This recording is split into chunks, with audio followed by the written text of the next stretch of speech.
શિવપુરાણ અને આમ એક દેહી ભરવાડ માલધારી અને માલધારીને જોગમાયા કૃપા કરે, માં ગાત્રાળ, માં સિકોતેર કૃપા કરે, માં મોમાઈ કૃપા કરે, કુળદેવી.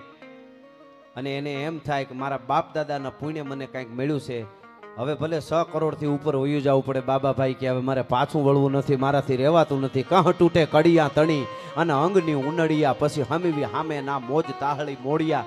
એ મોજ છે ને એ અંદરથી આવે છે, એ કોઈને શીખવાડ્યું ન આવે. કોઈ ડોશીમાં એમ કે એના દીકરાને લઈને ડોક્ટર પાસે જાય ને એને ડોક્ટરને કે ડોક્ટર સાહેબ મારા દીકરાને એક હારામાં હારું ઇન્જેક્શન મારી દો ને, આજે ઉમિયાધામના પ્રોગ્રામમાં જાય છે તો 5 લાખ 10 લાખ લખાવી આવે. દાતારીને આવ્યું, દાતારીનું ઇન્જેક્શન મારી દો તો અહીંયા આવે ને ઇન્જેક્શનનો પાવર ઉતરી જાય, ઉડાડતા હોય દેતા હોય નહીં કે રહેવા દો હશે વાપરવા થાય, એના કાંઈ ઇન્જેક્શન ન આવે. પણ એ તો જેના કુળની પરંપરા હોય, પથ્થરની ઉપર ચંદન ગહાતું હોય